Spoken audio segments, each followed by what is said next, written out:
And I quickly want to come to the biggest development of the day. A Su-30 MKI air dominance fighter jet of the Indian Air Force took off from Punjab. Now the Tiger Shark Squadron, usually based at Thanjavur, is operating out of Punjab, and we know the exact location, but for operational reasons, let's just say it took off from Punjab early this morning. It was armed with a BrahMos supersonic cruise missile, the air-launched version. Now, this aircraft flew across the length of our country.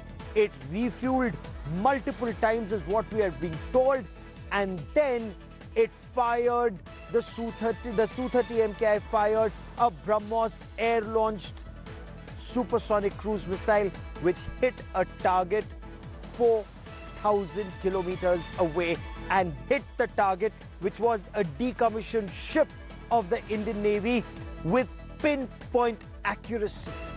And look at the might, look at the power of the Indian Armed Forces, of the Indian Air Force.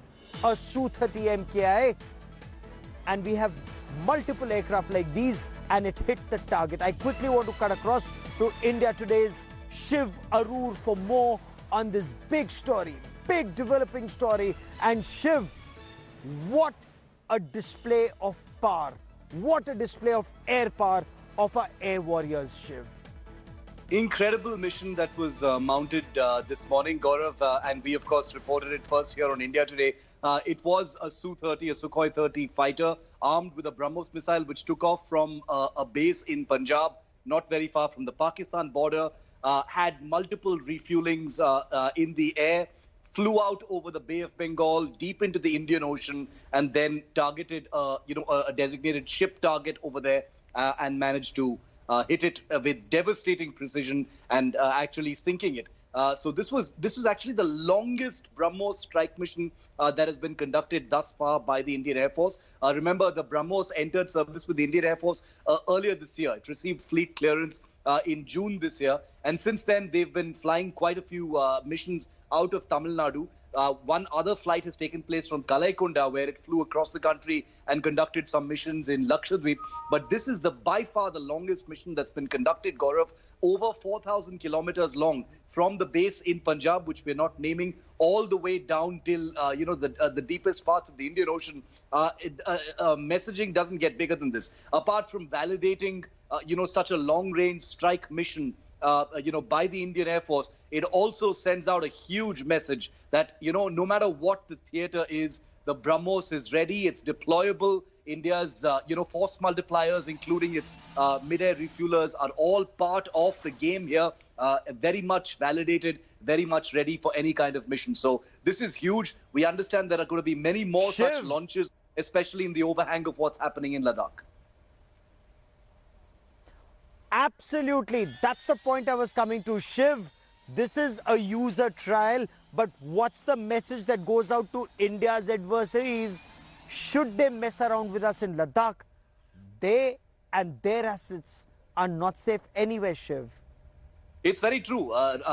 If you've looked at the missile, muscle flexing over the last few days, Gaurav, you've seen anti-ship missiles being launched by Indian Navy vessels in both the Arabian Sea and the Bay of Bengal today. Now you're seeing this mission. In fact, this is 2 anti-ship missile tests of the same ship target, one from the sea and one from the air, as we're reporting. This may be a user trial. This may be part of the regular drills of the Indian Armed Forces, but the messaging is unignorable. The Chinese have been trying to make inroads into the Indian Ocean. They've sent insidious snooping missions very close to the Andaman Islands. They're supplying submarines to Pakistan. They've tried to send, they have sent nuclear submarines into the Indian Ocean in the past as well. So long-range missions of this kind send out a very direct message that assets of the adversary are well within reach of India's weapons platforms, and that Indian Armed Forces are always staying ready, to validate their doctrines, validate their tactics, and be constantly war ready for any kind of eventuality, whether it's on land and, as in this case, out at sea. Oh, absolutely. And even as Shiv and I speak, even as you watch this bulletin, there are ships of the US Navy and Her Majesty's Australian Navy and Japanese ships that are sailing past the Malacca Straits on their way into the Indian Ocean region, because India, Australia, United States and Japan, they will carry out the Malabar series of exercises together. Interoperability, name of the game in the coming weeks. The first week of November and then again mid-November. Shiv, for the moment, many thanks for joining us. That's a very strong signal that goes out to India's adversaries. We will neither bend